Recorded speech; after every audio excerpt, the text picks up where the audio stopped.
In the United States, you can win millions more votes than your opponent and still lose the election. That doesn't sound like democracy, at least not the way most people understand it.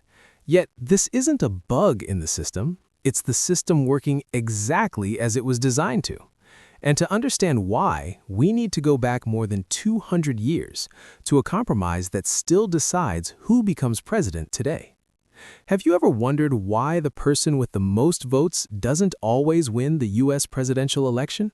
It's a question that puzzles a lot of people, and the answer lies in a unique system called the Electoral College. It might sound complicated, but stick with me and we'll break it down together. Let's travel back to 1787. The founders of the United States were gathered in Philadelphia, trying to figure out the best way to govern their new nation. They had a big problem to solve. How should the president be chosen? Some argued for a direct popular vote where every citizen's vote counts equally. Others, however, were worried. They feared that a direct democracy could lead to what they called the tyranny of the majority. They imagined that a candidate could win just by appealing to a few highly populated states, leaving smaller states with little to no voice in the election. Think about it this way. Back then, information traveled slowly. People in rural Georgia might not know much about a candidate from Massachusetts. The founders were concerned that voters might just pick someone from their own region, a favorite son, without considering the best leader for the entire country. They were also wary of giving too much power directly to the people, fearing that a charismatic but dangerous leader could easily sway the public. On the other hand, letting Congress pick the president felt undemocratic and could lead to corruption and backroom deals. They needed a compromise, a middle ground, and that compromise was the Electoral College. So, how does this system actually work? When you go to the polls and cast your ballot for president, you're not actually voting directly for the candidate. Instead, you're voting for a group of people called electors who have pledged to vote for that candidate. Each state gets a certain number of these electors. This number is calculated by adding the state's number of representatives in the House to its 2 senators. For example, California, with its huge population, has 53 representatives and 2 senators, giving it 55 electoral votes. In contrast, a less populated state like Wyoming has 1 representative and 2 senators, for a total of 3 electoral votes. Washington, D.C. also gets 3 electoral votes thanks to the 23rd Amendment. This brings the grand total to 538 electoral votes nationwide.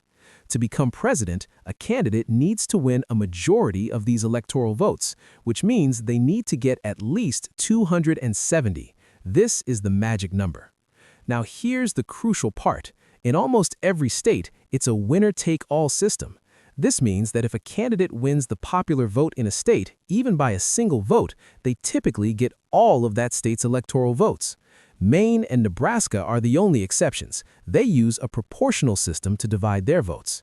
This winner-take-all feature is why you see candidates spending so much time and money in what are called swing states or battleground states.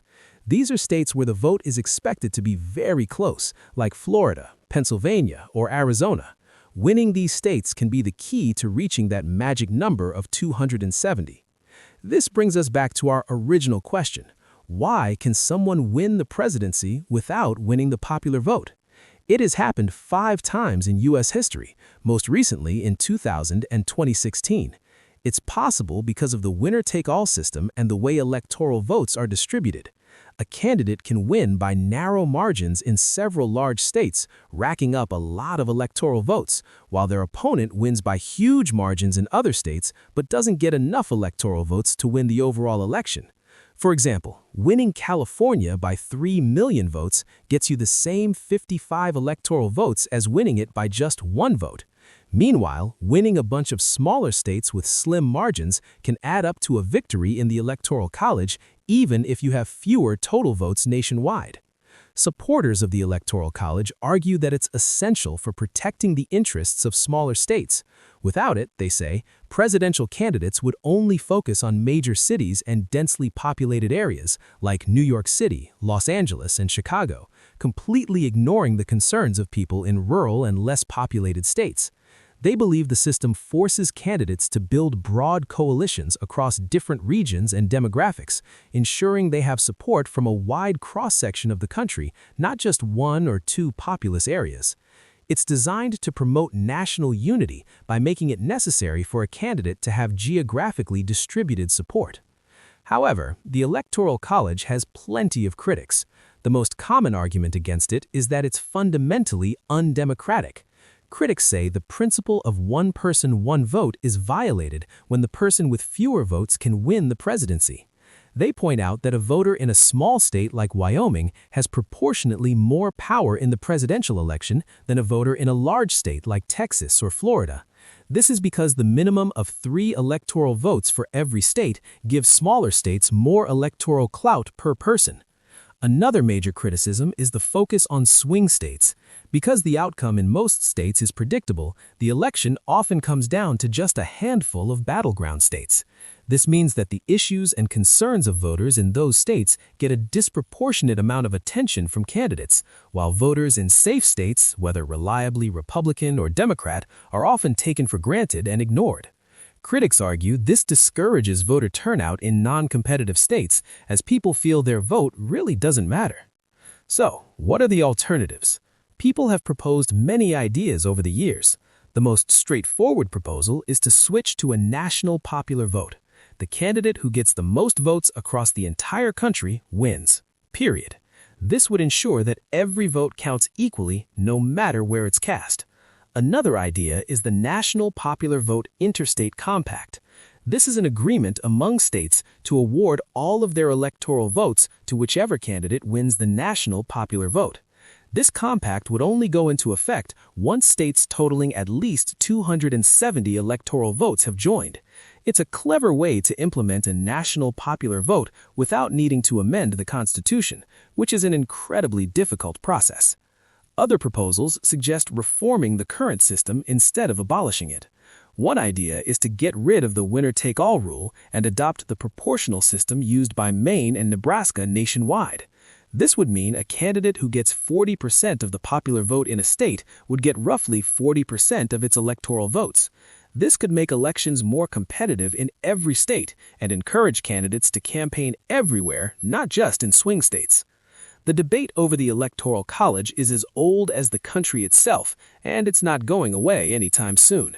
It touches on fundamental questions about fairness, representation, and the very nature of American democracy. Supporters see it as a brilliant safeguard of federalism that protects the voices of smaller states and promotes national unity. Critics see it as an outdated and undemocratic relic that allows the loser of the popular vote to become president and disenfranchises millions of voters.